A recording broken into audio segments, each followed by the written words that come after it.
Hi, it's Therese and I'm back by request, and I've got this set from Altenew called Teacher's Rule, and I've been asked to show how I stamped out this apple.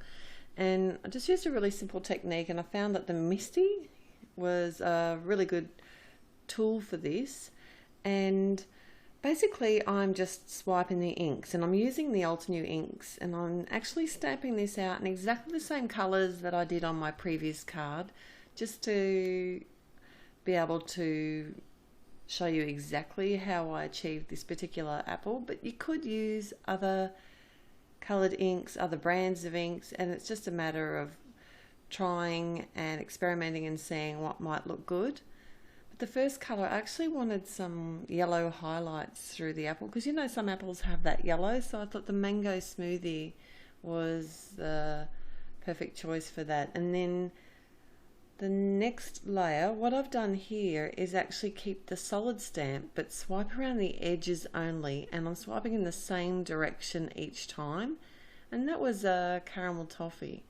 And that's where this Misty is really good, because I know that when I re-stamp it, it's going to be in exactly the same spot.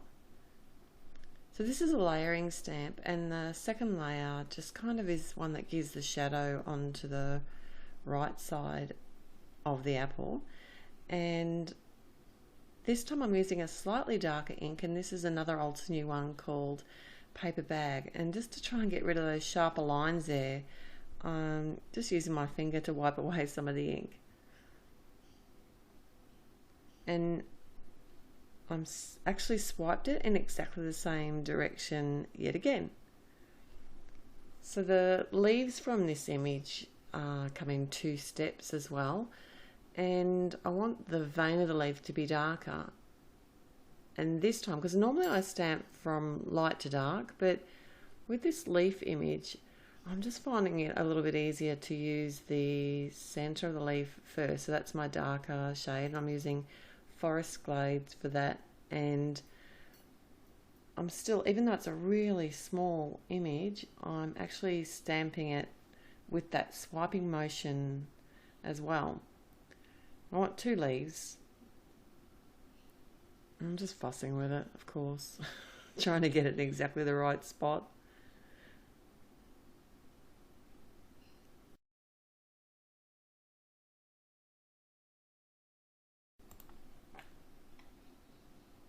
And my second layer, which is the lighter colour, is called Frayed Leaf.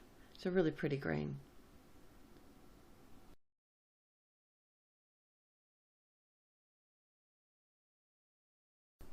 So while I've got the Misty out, I'm going to stamp out the word friend from the superscript set, and then I can cut this out with the matching dies.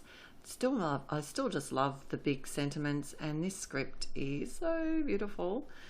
So my original apple, I remember that I did do some shading, but I actually don't think I did very much. The swiping that I did actually covered a lot of the shadowing that I wanted, but this time it didn't quite have as much depth as I wanted, so I just got out my Prismacolor pencils and used some colours that I thought would work well, and I also added a bit of red because it is an apple after all.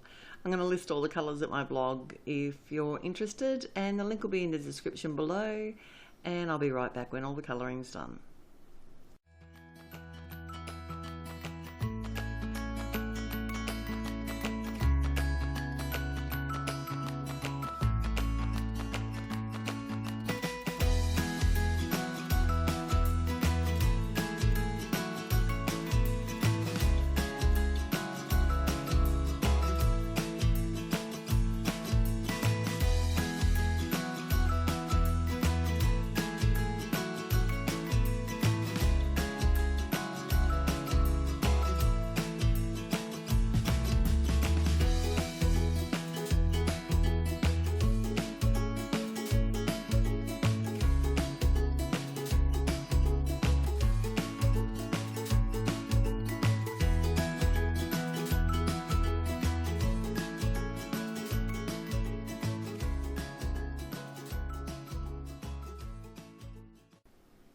So I've cut the apple out, leaving a small white border. Because this is going on a white card base, this is actually easier to do. But the original image, I did actually cut it right up to the edge and then just used a marker there. The rest of the sentiment I'm going to stamp out with some of the green ink and just cut that down. And then I can start sort of putting my pieces together and assembling my card. I've got a top fold landscape card. I'm going to focus all my images in the bottom left hand corner and just popping them up with some mounting tape. Except for the eye, the dot of the eye, I just didn't want to be bothered trying to pop that up. It's just too small and would come off in the post. So just use a little bit of matte medium there, and that's my finished card. Thanks for joining me today. Till next time, happy paper crafting. Bye.